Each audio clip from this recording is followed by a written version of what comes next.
Hello, I'm Dr. Lawrence, and I'd like to thank you for ordering this DVD on our hypothyroid recovery program. I'm very excited to bring this information to you because it represents a breakthrough in the management of hypothyroidism. In fact, it's information that I can practically guarantee you've never heard before. To begin with, the thyroid gland is tremendously important. In fact, there are receptor sites for actually every cell in the body for thyroid hormones.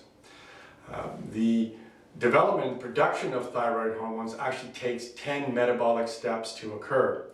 And as a result of that, there are 23 sites where there can be a metabolic defect in the development of thyroid hormones. Therefore, as you can see, it's quite complicated with respect to the analysis and the management of this type of condition. In fact, more complex than just measuring TSH or T4 levels in order to gauge the function of the thyroid gland. It's important to understand as well that the number one cause of hypothyroidism is an autoimmune condition known as Hashimoto's disease, where in fact there's an actual attack against the thyroid gland itself. In order to help evaluate the general function of the immune system, we will utilize testing which will help to evaluate the balance of the Th1 and Th2 levels of T helper cells T1 level and T helper cell level 2, as well as the CD4 and 8 ratio. Of course, this information might not mean a great deal to you, but I utilize this in order to illustrate the fact that we attempt to leave no stone unturned when it comes to evaluating thyroid function.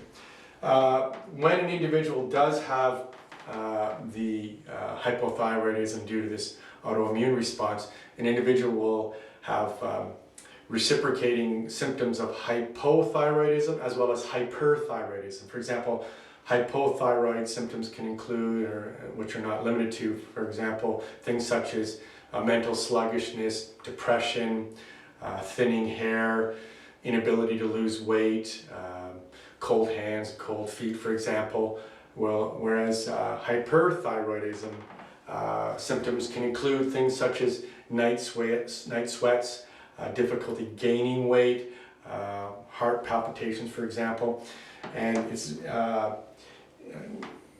very, very key as well that our testing will help to rule out whether the hyperthyroidism, I should say, is due to this a part of the autoimmune condition as opposed to something such as Graves' disease.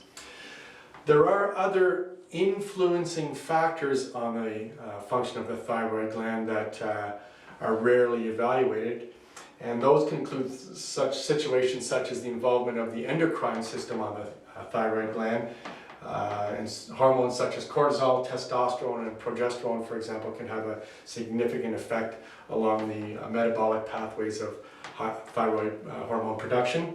There are also influences with environmental factors, which can include mercury and nitrates, for example, as well as medications can have an effect on thyroid function, but they are rarely identified as causative factors because there's never any change in the level of TSH upon laboratory testing, so often this is overlooked. The point I'm making here is that the thyroid gland is very, very important because of the vast number of influences on the human body, but it is also very, very sensitive to a number of changes. As a result of that, our testing will include factors that will measure these external involving factors, and one of the tests that we begin with is what's known as a gluten sensitivity testing via stool sample. And this, in fact, is very important because gluten is identified as one of the major causative factors to trigger the autoimmune response in the thyroid gland. So it's a very, very important test for us to evaluate most every individual. Second test that we will utilize is what's known as the adrenal stress index test. Again, it's a test that utilizes the saliva sample, and this test here will help to measure, among other things, part of the endocrine influence, particularly the cortisol involvement on thyroid function. Next on the list could include an intestinal permeability test, which tests for what's known as leaky gut. And if an individual has this condition, there may be a involvement where antigens from the gut can escape into the bloodstream again, involved with the autoimmune reaction. It's important that a thorough history as well as actual palpation of the gland is completed, and this rounds out the bulk of the information that we require in order to evaluate whether an individual will be a good candidate for our care. In my experience in dealing with the number of these conditions, it's most often found that a lot of the patients that are referred to our clinic or consult me have been diagnosed with fibromyalgia, when in fact a number of these cases are due to the hypothyroid condition. It's very, very important to understand that due to the complexity of the evaluation and management of these conditions, that we only restrict a limited number of new patients to our practice each and every month.